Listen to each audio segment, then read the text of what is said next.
Stars are thought to be born in the dark patches of nebulae like this gas lane known as the Cone Nebula. These cool, dark clouds are moving slowly, so the gravitational attraction between particles can overcome their random movements and produce a contraction of the cloud. As the gas cloud contracts under the force of gravity, the compression raises the temperature of the core until it reaches several million degrees Celsius. At this temperature, nuclear reactions begin, and a star is born. The mass of the resulting star determines its surface temperature, size, and color.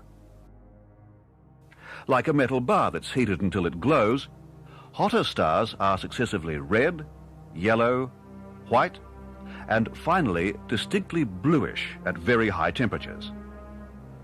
Blue stars produce enormous amounts of energy. The source of energy that makes stars shine is a nuclear reaction involving the conversion of mass to energy. The reactions within a star involve the fusing together of atomic nuclei. The basic nuclear fusion reaction is the conversion of 4 hydrogen atoms into 1 helium atom. And this conversion involves the loss of a small amount of mass as a large amount of energy. An average-sized star, like the Sun, will keep on fusing hydrogen into helium for around 10 billion years. More massive stars burn up their fuel more quickly and have shorter lives. Small stars live even longer than the Sun. When the hydrogen in a star's core is exhausted, a period of instability begins, which signals the beginning of the end of a star's life. When a star can no longer burn hydrogen, it'll begin to build heavier elements by fusing helium atoms together. All these reactions take place at much higher temperatures at the core of a star.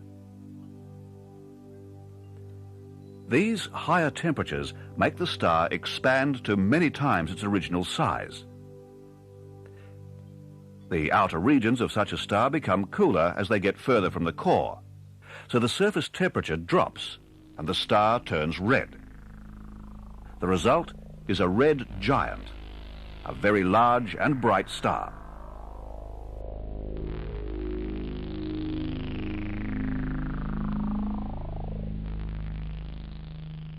This is the red giant star Betelgeuse, which is about 750 million kilometers across, or 2.5 times the diameter of the Earth's orbit around the Sun.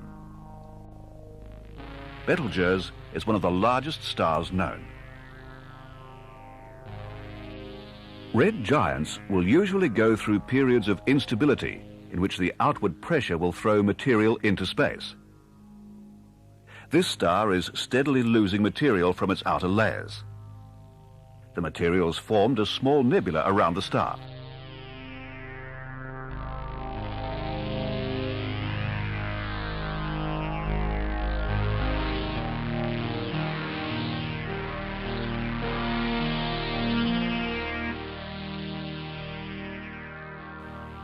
The Helix Nebula is a fine example of what are called planetary nebulae, because they resemble planets when seen through telescopes. The helix consists of a number of spherical shells that have been thrown off a star during a period of instability.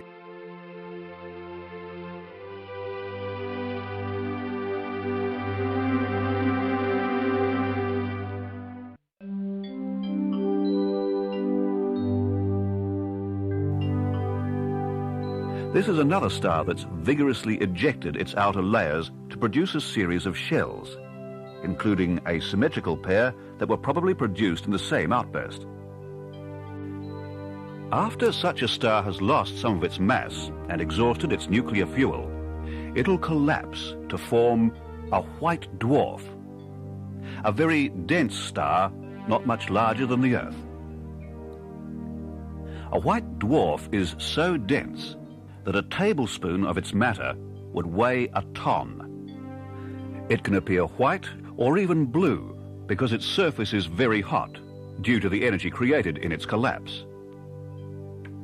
The evolutionary pattern of stars that we've been looking at applies mainly to those of medium mass, like our Sun.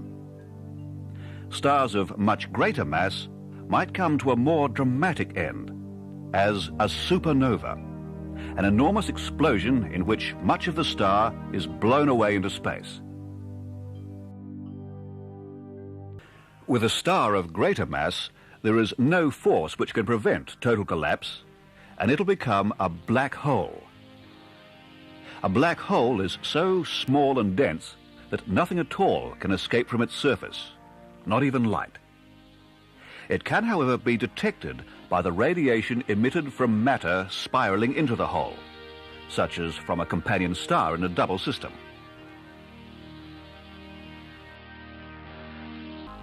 Black holes play a significant part in many theories about the nature and history of the universe.